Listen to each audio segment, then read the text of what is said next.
Вы не боитесь летать? Вы не боитесь жить на вулкане? Вы не боитесь так жить? Но скажите на милость, это нормальная жизнь? 4 религии находятся и делят этот холм. Здесь произойдет, вообще немыслимое что-то. Я прекрасно знаю, что в этой стране зарыта капсула войны. Я пишу живые книги. Мне совсем не хотелось сталкиваться со словом «смерть». Главное, чтобы была жизнь. Вытягивание мистериальной нити оказалось достаточно интересным занятием. Что такое мистерия? Это там, где мы чего-то не договариваем или действуем по умолчанию, где-то внутри самого себя избегаем каких-то событий, к каким-то событиям стремимся. И сказка, которая всегда лично для меня была такой, самой главной, что ли, сказкой, это сказка о мертвой и живой воде. Всегда хотелось иметь такое чудо, что мертвая вода, она складывает вместе все фрагменты, а живая вода потом оживляет эти фрагменты, и существо начинает гулять по этому миру. Поскольку я пишу живые книги и все время говорю, что главное для меня – это жизнь, мне совсем не хотелось сталкиваться со словом «смерть».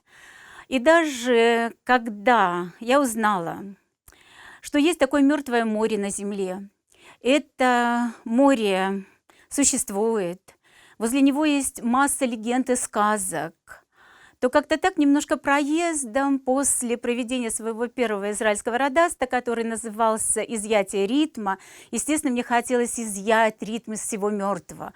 Мне хотелось создать только живое. Главное, чтобы была жизнь, чтобы люди радовались этой жизни, чтобы люди наслаждались этой жизнью. Почему я именно выбрала эту страну? Представляете, 14 мая страна объявляется о себе, что она есть, а 15 мая начинается война. И эта война идет постоянно. Вот вы представьте на мгновение, 1948 года в этой зоне, в этой пустыне, в этой совершенно непривлекательной земле идут войны.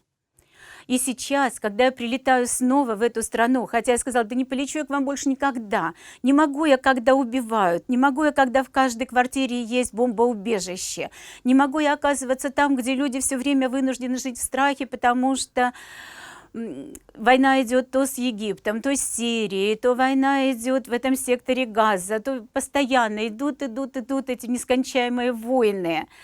Но все-таки меня уговаривают. Я говорю, хорошо, я поеду, но я поеду только на Мертвое море. В этот раз меня больше ничего не интересует. Я прекрасно знаю, что в этой стране зарыта капсула войны.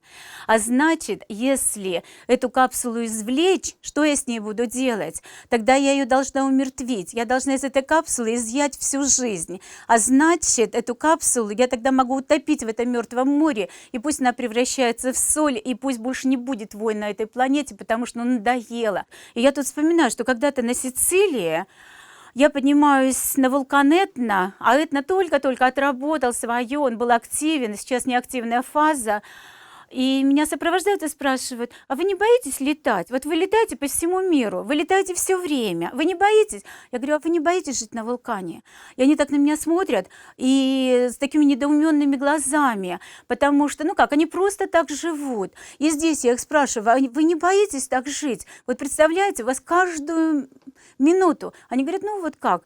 И тут я захожу в первую же квартиру, куда меня пригласили в гости, и там мне показывают эту комнату бомбоубежища. Я вижу не первый раз. Знаю, что по всему стояку есть эти тонированные, бронированные комнаты, которые тоже защищают от каких-то волн, от чего-то защищают. Но люди живут в этих комнатах, они потому что уже привыкли к этому. Это их реальная жизнь.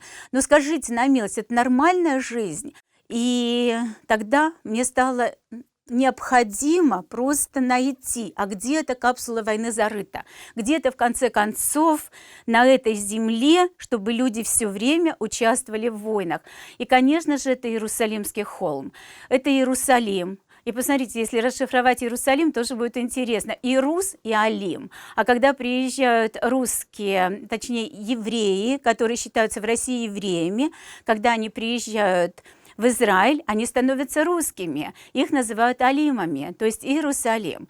Маленький холмик, хотя город на 7 холмах, но за этот холмик постоянно идут войны. 4 религии находятся и делят этот холмик.